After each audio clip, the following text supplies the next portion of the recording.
Joe Biggs here with Infowars.com. Now we're in the northeast region of the United States, and the reason I'm not saying where we are is for security reasons. We don't want to disclose where we are due to the fact that there have been threats to locations we're going to, not against us, but these places have received threats, and we don't want to set off any alarms whatsoever. We're on a North American tour exposing the American caliphate that is unfolding before our eyes on a daily basis. We saw the attacks that happened in Paris, which has sparked a huge outrage where there's a lot of people out there who are scared of Muslims. That's it. I mean, at the end of the day, that's what it is. A lot of people are scared. And in America nowadays, because we're politically correct, apparently, in every aspect of everything, it's racist to call things what they are. Radical. There is radical Islam, but there is also peaceful people that are Muslims as well. And that's something I'd like to point out as well. We're here investigating a lot of these different compounds that are opened up in America, have been since the 80s. Now, one of the people I like to talk about is a person who has been connected to different terror investigations. He has opened up 2 compounds in America and has been tied to terrorist organizations. And I have the FBI documents right here that talk about this man and the work that he is doing. Now, what we're going to do is we'll go into that right here. Now, this man is a radical Pakistani cleric named Mubarak Ali Jalani, and his followers testify to the holiness of a shrine where miracles allegedly prove his supernatural powers. Now, this shrine isn't in Pakistan, Saudi Arabia, or anything like that. It's here in America. There's 2 places that we will be going to, and we will be investigating, among other places as well. Now, this was founded in 1982 by a group called Muslims of America. Now, Muslims of America was formed by Jelani in the early 1980s. He took a trip to New York and founded this group.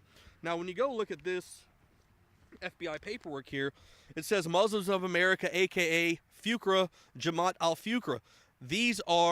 That is a terrorist organization right there. The Threat Task Force of the FBI had been investigating these guys in 2007, and these locations are still open. They're still allowing people to practice. Now, we'll go into some more things about al-Fuqra. Now, al-Fuqra, described by the State Department, is an Islamic sect that seeks to purify Islam through violence.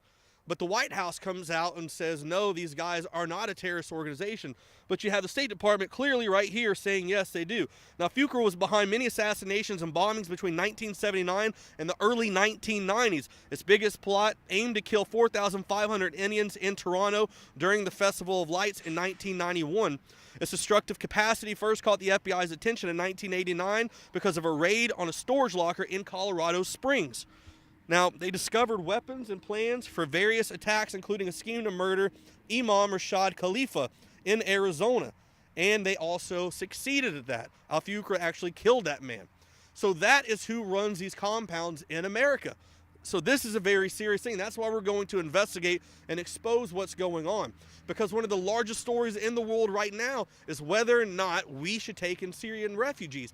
You have Arabic countries across the world who have closed down their borders, not taking them.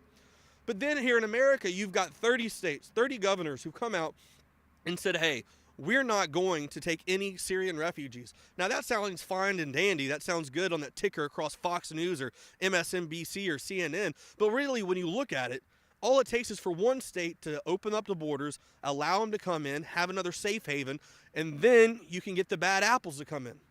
We're not saying that all Muslims are bad. I'm definitely not going to say that because I know many Muslims. We have many Muslims who watch InfoWars.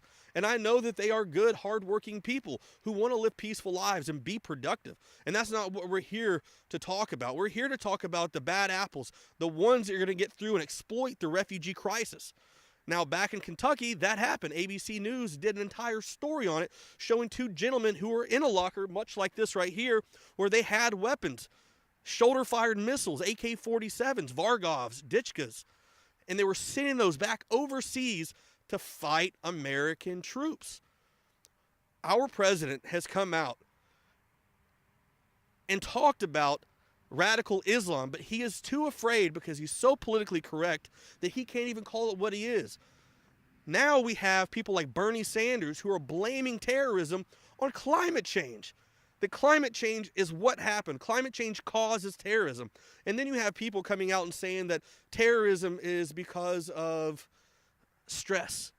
I get stressed out all the time. I've been to combat. I've been there. But not once have I ever decided to go into a theater and murder 89 people because I was stressed out. That is completely and totally ridiculous. At the end of the day, let's stop being politically correct and let's just call things what they are. There is a radical version of Islam out there. It's not what the Quran teaches. It's not what all Muslims are about. But there are people out there who can look at that stuff and then they twist those words up in their head and they see it as going out and stoning individuals. They see it as throwing homosexuals off of that. But then you get the liberals who are all pro-equality, that women's rights, that we should have LGBT everywhere, that everyone should, hands across America for people. They want to have equal rights to allow everyone to be married. But at the same time, they want to ignore the fact that these countries do execute homosexuals or they do treat women like garbage.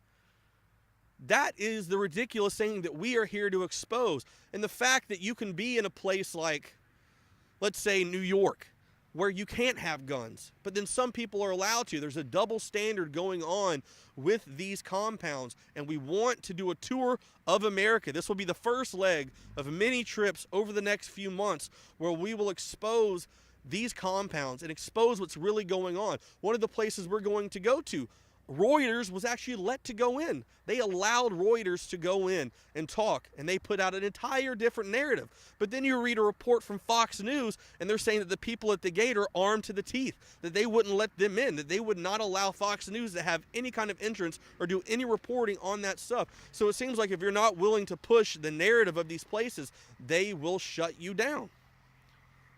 So, like I said, we're here to expose this caliphate in America. So stay tuned for more reports. Keep informed about what's going on. Make sure you go into that Alex Jones YouTube channel and make sure you're watching the show, listening to it, spreading the information, because we're out here, boots on the ground, digging in the trenches, trying to find out what's really going on, cutting through the lies and disinformation that the mainstream media puts out on a daily basis. I'm not here to push any Islamophobia. I'm not here to push anything out there. I'm just here to report on what I see and give my firsthand account of what's going on the ground versus what the mainstream media is shoving down our throat every day. If that's something you like, share this video, comment below, and let us know what you think. If you have any places that you know of that are possibly caliphate hotbeds in America, send us that information, and if it's in part of our area, we'll go and try and investigate that as well. So stay tuned for more reports. I'm Joe Biggs with Infowars.com.